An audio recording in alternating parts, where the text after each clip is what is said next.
Sir, আপনার phone বলে মারুফ ফোনটি দীপ্তর দিকে এগিয়ে দিল। দীপ্ত ফোনটি কানে ধরে হ্যালো বলতেই ওপাশ থেকে কেউ একজন বলে উঠল, আপনার স্ত্রীর অ্যাক্সিডেন্ট হয়ে গেছে, খুব খারাপ অবস্থা, আপনি তাড়াতাড়ি সিটি হসপিটালে চলে আসুন।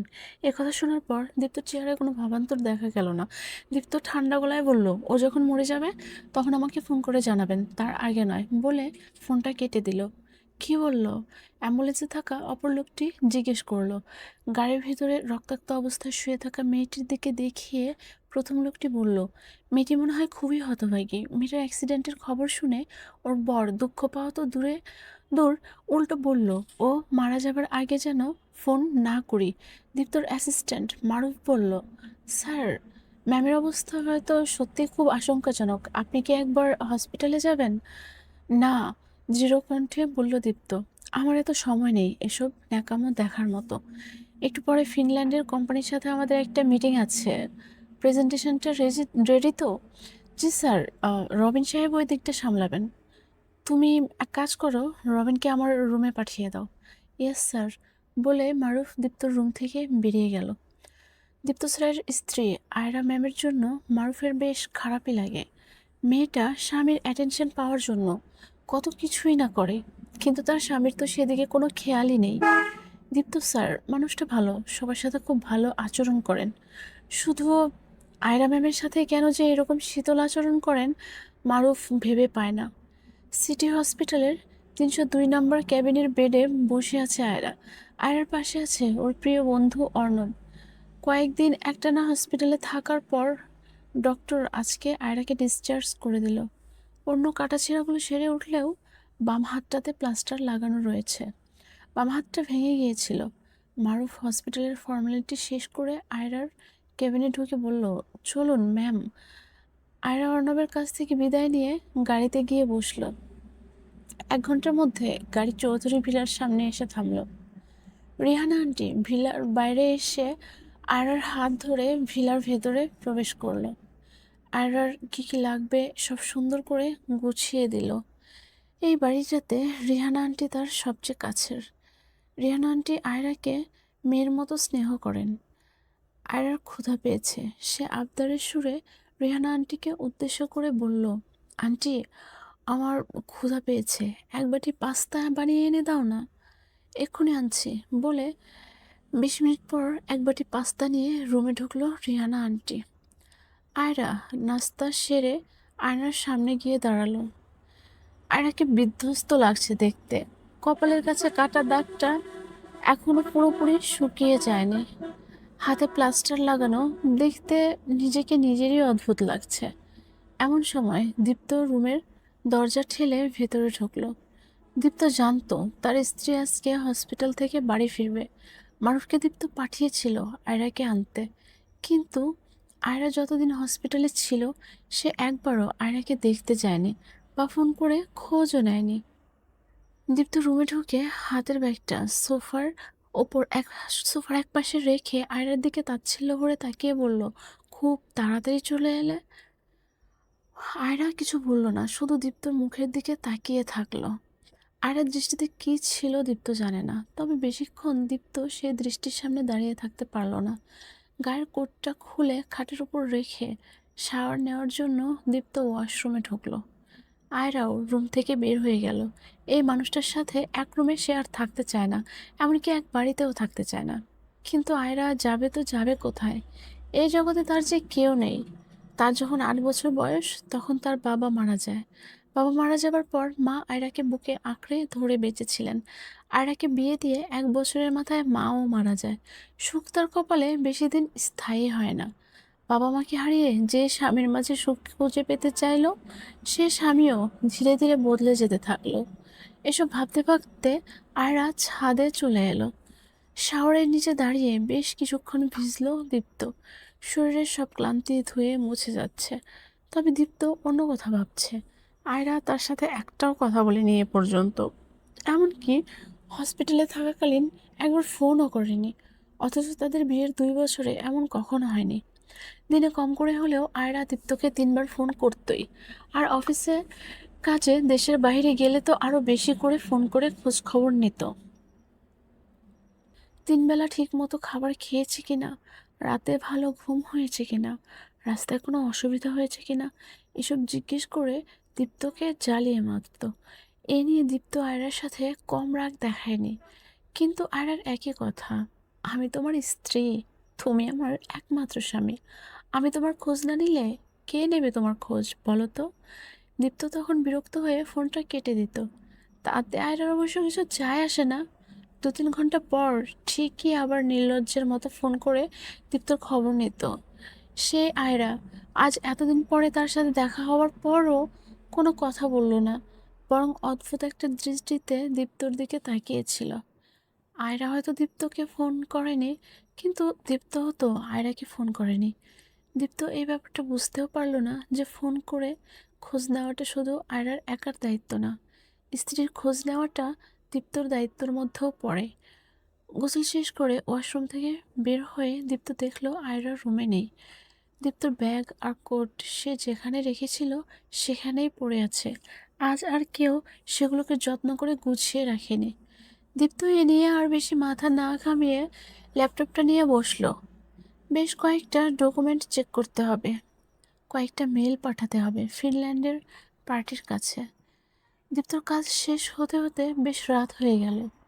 রিহানা আন্টি একটা মেয়েটকে ডেকে এনে দীপ্তর বেডরুমটা গুছাতে বলল। দীপ্ত নিচের ডাইনিং টেবিলটাতে বসে খাবার খাচ্ছে, রিহানা আন্টি সার্ভ করছে। দীপ্ত একা বসে খাবার খাচ্ছে আর ভাবছে, আয়রা কোথায়, আয়রা কি খাবে না? অ্যাক্সিডেন্টের আগে দীপ্তর সকালের নাস্তা আর রাতের ডিনার আয়রাই সার্ভ করতো। লাঞ্চটা দীপ্ত অফিসেই সারত। আর অ্যাক্সিডেন্টের পর থেকে এই কয়টা দিন দীপ্ত একাই খেয়েছে। কিন্তু আজকের কথা ভিন্ন। আজ তো আয়রা বাসায় আছে, তাহলে আয়রা এখন কোথায়? মনে মনে সে আয়রাকে মিস করলেও ইগোর কারণে কাউকে জিজ্ঞাসা করতে পারছে না। আয়রা ঘন্টাখানেক আগে খাওয়া শেষ করে তার মেডিসিন নিয়ে নিয়েছে। রাত প্রায় 11টা। দীপ্ত ব্যালকনিতে দাঁড়িয়ে সিগারেটের ধোঁয়া ছাড়ছে আর আয়রার জন্য অপেক্ষা করছে।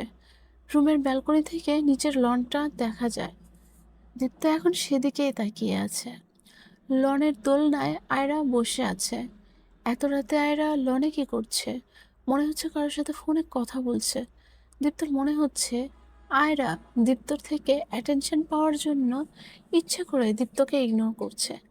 আবার নতুন একটা ড্রামা, দেখব এটা কতদিন কন্টিনিউ করতে পারে আয়রা। মনে মনে এসব ভেবে শুতে চলে গেল দীপ্ত। আয়রা ফোনে কথা শেষ করে দোতলার অন্য একটি রুমে ঘুমাতে গেল। বিকেলে আয়রা মেয়েটকে দিয়ে এই রুমটি পরিষ্কার করে ও গুছিয়ে রেখেছিল।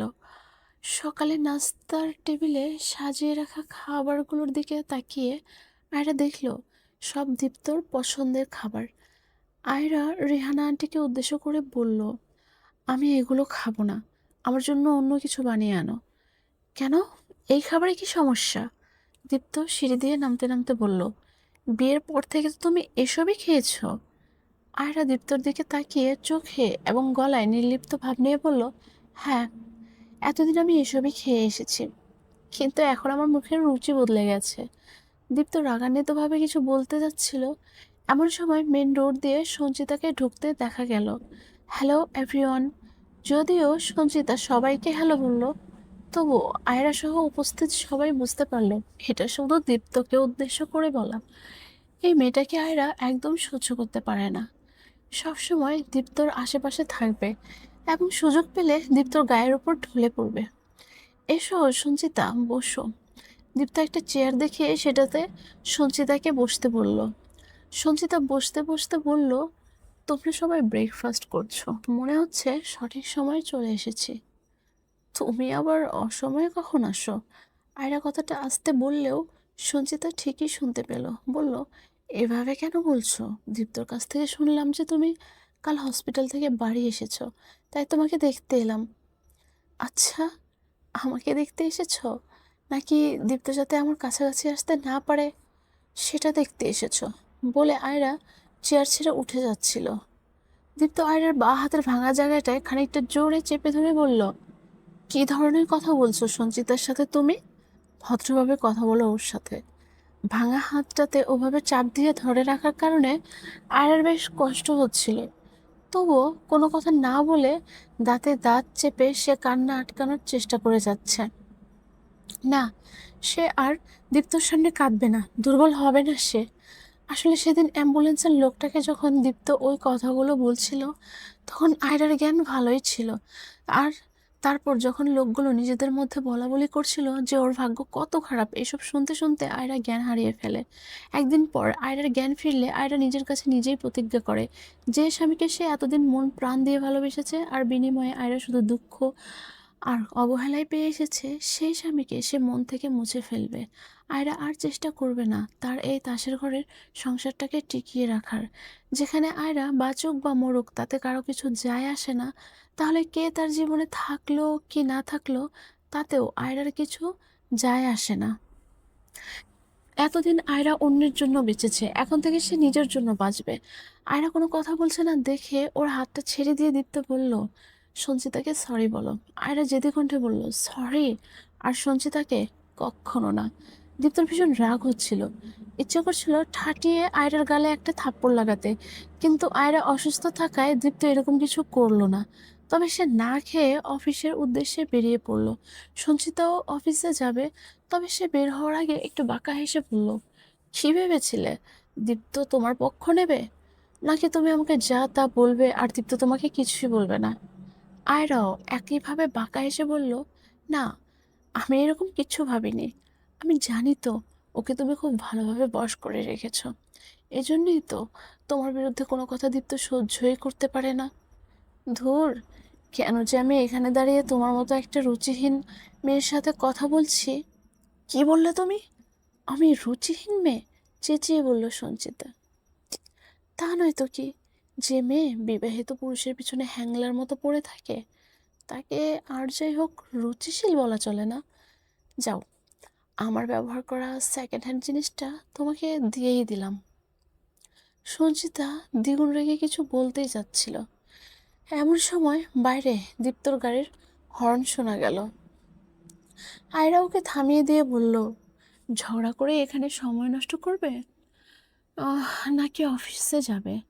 বেশি দেরি করলে দীপ্ত কিন্তু তোমাকে ফেলেই চলে যাবে।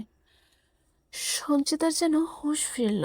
আসলেই তো, এখানে ঝগড়া করার চেয়ে দীপ্তর সাথে একসাথে অফিসে যাওয়াটাই বেশি জরুরি। এই আয়রাকে তো সে পরে দেখে নেবে। সঞ্চিতা তড়িঘড়ি করে বের হয়ে গেল। রিহানা আন্টি সঞ্চিতার যাওয়ার পানে তাকিয়ে মুচকি হাসলেন। সঞ্চিতার অপমানে তিনি বেশ খুশি হয়েছিলেন। এই মেয়ে দীপ্ত স্যারের সামনে একরকম আর আয়রার সামনে অন্যরকম, যেন গিরগিটির দ্বিতীয় সংস্করণ। রিহানা আয়রার দিকে তাকালো। মেয়েটা বাম হাতের ভাঙা জায়গাটা ডান হাত দিয়ে ধরে চোখের জল ফেলছে, যেটা আয়রা তখন দীপ্তর সামনে ফেলেনি। রিহানা এগিয়ে গেল আয়রার দিকে। দীপ্তকে স্যার আর আপনি বলে ডাকলেও আয়রাকে মামনি আর তুমি বলে সম্বোধন করে। আয়রাই অবশ্য তাকে এভাবে ডাকতে বলেছিল। মামনি, হাতে কি খুব ব্যথা করছে? ডাক্তারকে ফোন করে আসতে বলবো?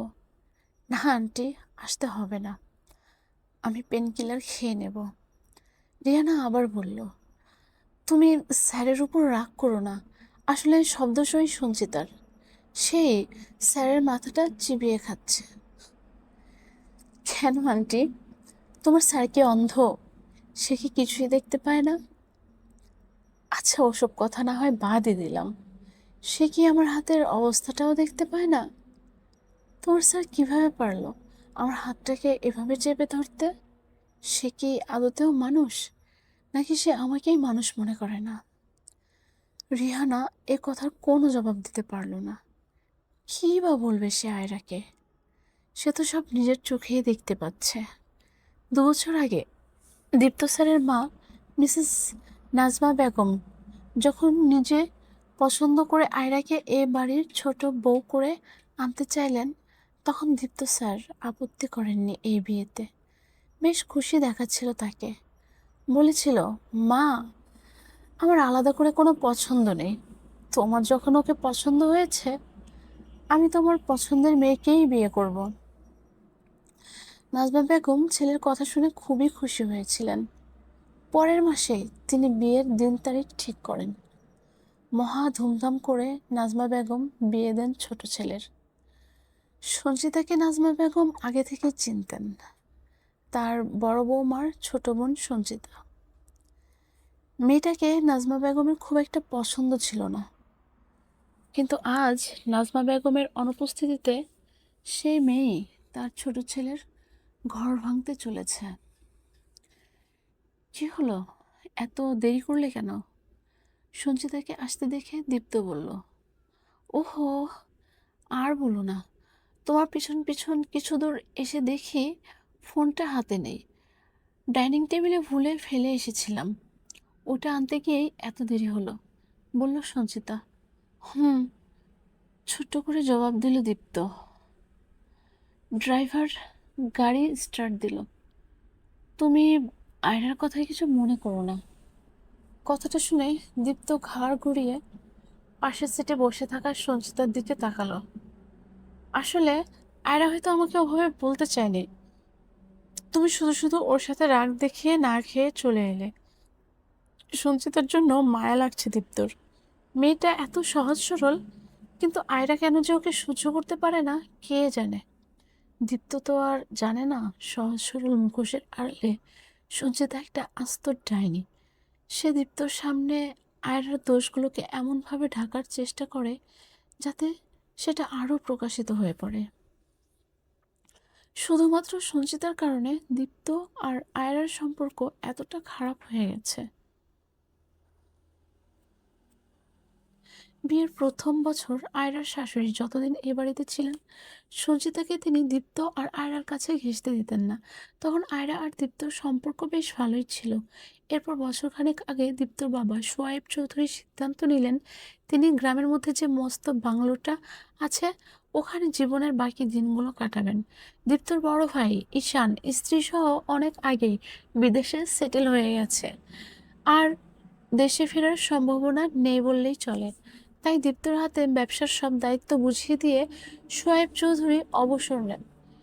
এই ব্যবসায় আরও কিছু পার্টনার রয়েছে, তাদেরই একজন হলেন সায়েম সাহেব, সোয়েব চৌধুরীর বড় ছেলের শ্বশুর। সায়েম সাহেবের দুটি মেয়ে, তার ছেলে নেই। বড় মেয়ে তো স্বামীর সঙ্গে বিদেশে থাকে, ছোট মেয়ে জার্মান থেকে পিএইচডি করে দেশে ফেরার পর সায়েম সাহেব মেয়েকে ব্যবসার নিয়মকানুন শেখানোর জন্য নিয়মিত অফিসে নিয়ে আসতে থাকেন, আর দীপ্তকে বলেন যে সঞ্চিতাকে সবকিছু ভালো মতো শিখিয়ে দিতে। আয়রা বিকেলে অর্ণবের সঙ্গে শপিং করতে বের হলো। অর্ণবকে যখন আয়রা ফোন করে বলেছিল, দোস্ত বিকেলে কি তোর কোনো প্ল্যান আছে, অর্ণব জিজ্ঞেস করলো, কেন, কি হয়েছে? আহ তোর যদি কোনো প্ল্যান না থাকে তাহলে দুজনে একসাথে শপিংয়ে যেতাম আর কি। অর্ণব অবাক হয়ে বলল, তুই যাবি শপিংয়ে, তাও আবার আমার সাথে? এই অ্যাক্সিডেন্টের পর তোর আবার মাথাটা তো খারাপ হয়ে যায়নি তো? দেখ, কিসে বলিস, বিকেলে রেডি থাকিস, আমি গাড়ি নিয়ে আসব, তোকে তোর বাড়ির সামনে থেকে পিক করে নেব। এখন রাখছি, বাই, বলে আয়রা ফোন ডিসকানেক্ট করে দিল। আয়রা জানে অর্ণবকে ওই কথাগুলো কেন বলেছে। বিয়ের পর অর্ণবের সাথে আয়রার মেলামেশাটা খুব একটা ভালোভাবে নেয়নি দীপ্ত। স্বামীর সন্তুষ্টির জন্য অর্ণবের সাথে সব ধরনের যোগাযোগ বন্ধ করেছিল আয়রা। অথচ আয়রার বিপর্যয়ের সময় অর্ণবই আয়রার পাশে থেকেছে, সব ধরনের কেয়ার করেছে। এজন্য আয়রা সিদ্ধান্ত নিয়েছে জীবনে যাই ঘটে যাক না কেন এরকম বেস্ট ফ্রেন্ডকে সে কখনো হারিয়ে যেতে দেবে না। আয়রা আর অর্ণব মিলে পুরোটা বিকেল ঘুরে ঘুরে অনেক শপিং করলো। নিজের জন্য কয়েকটা থ্রি পিস আর হিজাব কিনলো আয়রা, দুটো এক্সপেন্সিভ শাড়ি, সঙ্গে ম্যাচিং ব্লাউজ আর অর্নামেন্টস কিনলো। দীপ্ত প্রত্যেক মাসে তার অ্যাকাউন্টে কিছু টাকা দেয় হাত খরচের জন্য। এতদিন সেগুলো খরচ করেনি আয়রা, সে টাকাতেই শপিং করলো। তারপর একটা রেস্টুরেন্টে ঢুকে 2 plate fried rice, mutton, fish fry ও স্যালাড অর্ডার করলো। ওরা খেতে খেতে গল্প করছিল। সত্যি, তুই যে আবার আগের মতো প্রাণখোলা হাসিতে ঘুরে বেড়াবি সেটা আমি ভাবতেই পারিনি। ভেবেছিলাম তোর আর আমার বন্ধুত্ব হয়তো তোর বিয়ের পরে শেষই হয়ে গেছে, বলল অর্ণব। আয়রার হাসি খুশি মুখটা হঠাৎ যেন মেঘে ছেয়ে গেল। আসলে আমরা ভাবি এক আর হয় আরেক। যে মানুষটার জন্য আমার চেনা জগৎ, চেনা মানুষগুলোকে ছেড়ে দিয়েছিলাম, সব ছেড়ে যাকে নিয়ে বাঁচার স্বপ্ন দেখেছিলাম, দিন শেষে সেই মানুষটাই বুঝিয়ে দিল আমি মানুষটা তার কাছে কতটা অবহেলিত। বলতে বলতে আয়রার গলাটা ধরে এলো, চোখ দুটো ছলছল করছে। আচ্ছা বাদ দে এসব। পরিবেশ হালকা করতে অর্ণব বলল, আইসক্রিম খাবি? হ্যাঁ, দুটো কোন অর্ডার কর, বলল আয়রা। রোজকার মতো অফিস শেষ করে বিকেল 5টা নাগাদ বাসায় ফিরল দীপ্ত। ঘরে ঢুকে আয়রাকে কোথাও দেখতে পেল না। ব্যালকনিতে গিয়ে দেখলো সেখানেও আয়রা নেই। দরজায় নক হওয়াতে ভাবলো হয়তো আয়রা এসেছে। দীপ্ত বলল, এসো। রিহানা আন্টি ঘরে ঢুকলো, একটা ট্রেতে করে 1 গ্লাস জুস আর কিছু স্ন্যাক্স নিয়ে। রিহানা আন্টিকে দেখে হতাশ হলো দীপ্ত।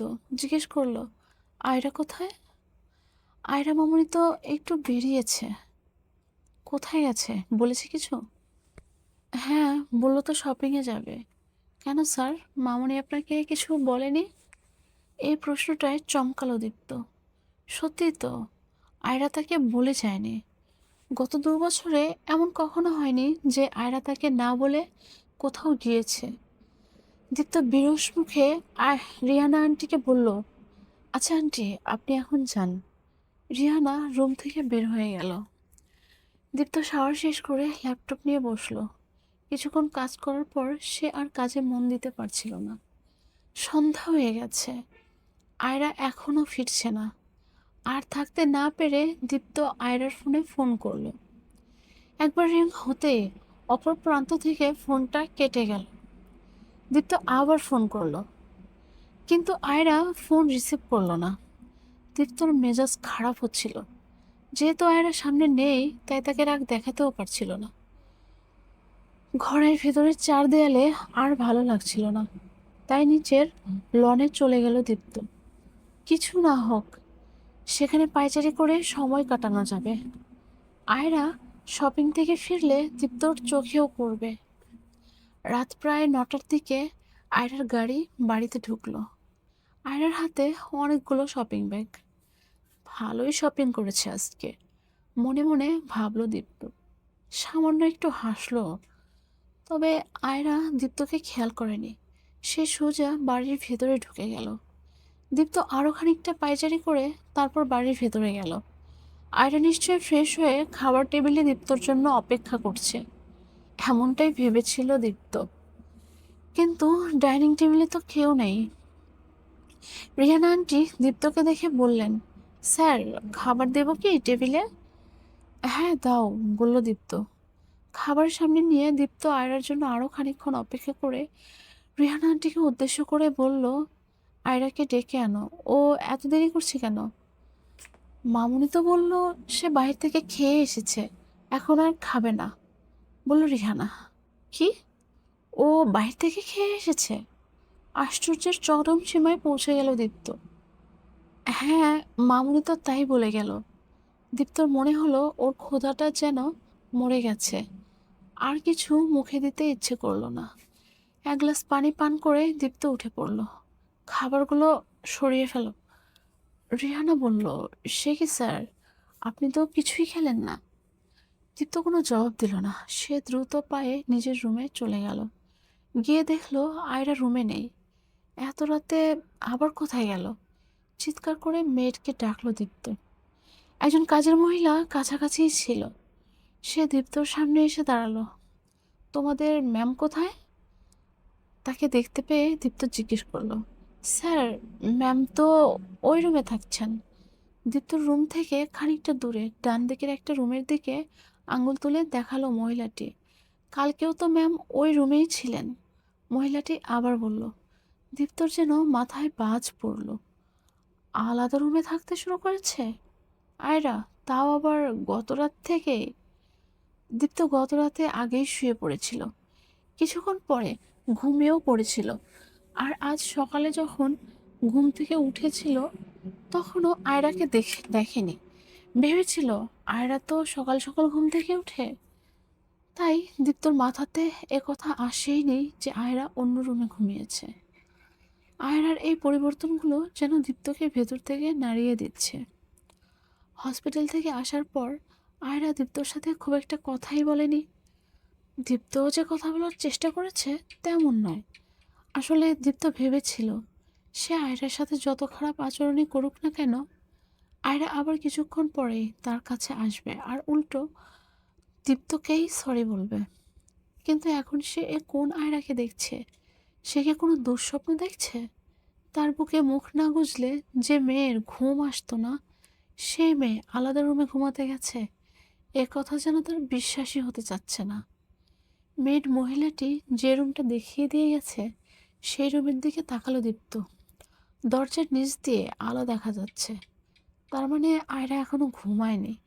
দীপ্ত ধীরে ধীরে হেঁটে দরজার সামনে গিয়ে দাঁড়ালো। দরজায় হাত রাখতে বুঝতে পারলো দরজা লক করা নেই। সে সোজা রুমে ঢুকে গেল। আয়রা তখন ফোনে তার শাশুড়ি মানে দীপ্তর মায়ের সাথে কথা বলছিল। আগামীকাল দীপ্তর বাবার জন্মদিন, সে উপলক্ষে ও বাড়িতে বেশ বড়সড় অনুষ্ঠান হবে। সে ব্যাপারেই শাশুড়ির সাথে কথা বলছে আয়রা। দীপ্ত বুঝতে পারলো আয়রা তার মায়ের সাথে কথা বলছে। দীপ্ত দরজায় নক করলো। আয়রা দরজার দিকে পিঠ করে বিছানায় বসেছিল। শব্দ শুনে পিছনে তাকিয়ে দেখলো দীপ্ত দরজায় দাঁড়ানো। বুঝলো দীপ্ত তার সাথে কথা না বলে যাবে না। তাই পরদিন সকাল সকাল শ্বশুরবাড়ির উদ্দেশ্যে রওনা হবে বলে শাশুড়িকে কথা দিল। কথা শেষ করে ফোনটা রেখে আয়রা কিছু বলার আগেই দীপ্ত বলল, তুমি এই রুমে কেন? কেন আবার? আমি এখন থেকে এই রুমেই থাকবো। আয়রার সোজা সাপটা জবাব, তুমি এই রুমে থাকবে মানে? ওই রুমে কি সমস্যা হয়েছে? দীপ্ত নরম গলায় বলল, ওটা তো তোমার রুম, ওই রুমে আমি থাকবো না। হ্যাঁ, ওটা আমার রুম, আর তুমি আমার স্ত্রী, তো সেই হিসেবে ওটা তো তোমারও রুম হলো নাকি? স্ত্রী? কে তোমার স্ত্রী? স্ত্রী হিসেবে কোন সম্মানটা আমি তোমার থেকে পেয়েছি? ভুলে গেছো সেই দিনগুলোর কথা, যখন স্ত্রী হিসেবে তোমার কাছে কোনো কিছু আবদার করেছি আর বিনিময়ে পেয়েছি চরম অবহেলা, অসম্মান আর অপমান? এমনকি বাইরের একটা মেয়ের জন্য তোমার মনে যতটা জায়গা আছে আমার জন্য ততটাও নেই। আমার তো মনে হয় এবারের কাজের লোকগুলোর থেকে আমি তোমার কাছে আলাদা কেউ নই। শেষ কবে তুমি আমার সাথে ভালোভাবে কথা বলেছিলে তাও আমার মনে নেই। আর আজকে বলছো আমি তোমার স্ত্রী? আয়রার কথা শুনে দীপ্ত রাগ কন্ট্রোল করে বলল, শুধু শুধু কথা বাড়িও না, চলো ওই ঘরে। আয়রা দীপ্তর কথা পাত্তা না দিয়ে বলল, তুমি যাও, আমি আর কখনো ওই ঘরে যাব না। তাছাড়া তুমি যে এই ঘরে এসে আমার সাথে কথা বলছো, এটা নিশ্চয়ই তোমার সঞ্চিতার ভালো লাগবে না। আর সঞ্চিতার যেসব কাজ খারাপ লাগে তুমি নিশ্চয়ই তা করবে না। আয়রা! চিৎকার করে উঠল দীপ্ত। ডান হাতটা উঠে গেল আয়রার গালের কাছে। শেষ পর্যন্ত নিজেকে সংযত করে হাতটা নামিয়ে নিল দীপ্ত। কি হলো? থামলে কেন? কেনই বা হাত নামিয়ে নিলে? মারতে ইচ্ছে করছে আমাকে? মারো। সত্য কথা শুনলে সবার গায়েই ফুসকা পড়ে। কোনটা সত্যি? জানতে চাইল দীপ্ত। সঞ্চিতা আমার কোনো লাভার নয়, সে আমার বিজনেস পার্টনার। এবং সে তো আমাদের আত্মীয়, আমার বড় ভাবের বোন। তুমি কি সেটা ভুলে গেছো? আমি কিছুই ভুলিনি। কিন্তু তুমি সঞ্চিতাকে শুধু পার্টনারের চোখে বা আত্মীয়র চোখে দেখো, সঞ্চিতাও কি তোমাকে সেই চোখেই দেখে? এ কথা কোনো জবাব দিল না দীপ্ত। সে আর কোনো কথা না বলেই রুম থেকে বের হয়ে গেল। চৌধুরীদের বাংলো বাড়ি। আত্মীয়, বন্ধু, শুভাকাঙ্ক্ষী সকলেই উপস্থিত আছেন। আয়রা সকালবেলায় চলে এসেছে এখানে। দীপ্ত আসেনি এখনো। তার জরুরি কাজ পড়ে যাওয়ায় মাকে ফোন করে জানিয়ে দিল সে বিকেলে আসবে। আয়রার সাথে তার শাশুড়ির সম্পর্ক খুবই ভালো। গতকাল যে দুটো শাড়ি আয়রা কিনেছিল তার একটা সে শাশুড়িকে দিল, অপরটা নিজে পরলো। আয়রার শাশুড়ি তার দেয়া শাড়িটাই পরলো। আজকের দিনে শাশুড়ি এই শাড়িটা পরেছে দেখে আয়রা খুব খুশি হলো। অনেকে যখন শাড়িটার প্রশংসা করছিল, বাহ নাজমা, তোমার শাড়িটা তো বেশ সুন্দর। এই শাড়িটাতে তোমাকে দারুণ মানিয়েছে। তখন নাজমা বেগম গর্ব ভরে বলেছিলেন, এটা আমার ছোট ছেলের বউ দিয়েছে, ওর পছন্দ আছে। কি বলো তোমরা? আর এসব শুনতে ভালোই লাগছে। কাজ সেরে দীপ্তর এই বাড়িতে আসতে বিকেল হয়ে গেল। আসার সময় সঞ্চিতা বলেছিল, দীপ্ত, আমিও তোমার সাথেই যাব। দীপ্ত আর না করতে পারেনি। আয়রা দীপ্তকে সঞ্চিতার সাথে বাড়িতে ঢুকতে দেখলো। সে মনে মনে ভাবলো, দীপ্ত কখনোই শুধরাবে না। আয়রা যতটুকু সম্ভব দূরত্ব বজায় রেখে চলতে লাগলো দীপ্তর থেকে। অনেকক্ষণ হয়ে গেছে দীপ্ত এসেছে, আয়রাকে সে এখনো দেখতেই পায়নি। দীপ্ত মাকে গিয়ে জিজ্ঞেস করলো, মা, আয়রাকে তো দেখতে পাচ্ছি না, আয়রা কোথায়? আয়রা মনে হয় তোর বাবার কাছে আছে, বললেন নাজমা বেগম। আয়রার তাকে এড়িয়ে চলাটা দীপ্তর কাছে খুব অসহ্য লাগছে। সে আয়রার এ ধরনের ব্যবহারে অভ্যস্ত নয়। দীপ্ত এবং আয়রা বিয়ের পরে যখনই কোনো পার্টিতে গেছে, আয়রা সবসময় দীপ্তর সাথে আঠার মতো লেগে থেকেছে। তার ডান হাত আঁকড়ে ধরে এসব এসব ভাবতে ভাবতে দীপ্ত আয়রাকে খুঁজছিল। তখন দীপ্তর কাজিন শুভ তাকে দেখতে পেয়ে বলল, আরে দীপ্ত ভাইয়া, তোমাদের বাড়িতে এসে তোমারই দেখা নাই। আসলে অফিসে একটা জরুরি কাজে আটকে গিয়েছিলাম, তাই একটু দেরি হয়ে গেল। তারপর বল, তোর কি খবর? তোর পড়াশোনা কেমন চলছে? শুভর কাঁধে হাত রেখে বলল দীপ্ত, এই তো ভাইয়া, বিসিএস এর প্রস্তুতি নিচ্ছি। মোটামুটি ভালোই প্রিপারেশন নিয়েছি আমি, তো বেশ আশাবাদী। আমাদের বাকি কাজিনরা কোথায় রে? ওরা তো ওইদিকে, আঙুল উঁচু করে বাম দিকটা দেখালো শুভ। চলো ওখানে যাই, সবাই আছে ওখানে, দারুণ আড্ডা জমবে। হ্যাঁ তাই চল, বলে শুভর সঙ্গে দীপ্ত পা বাড়ালো।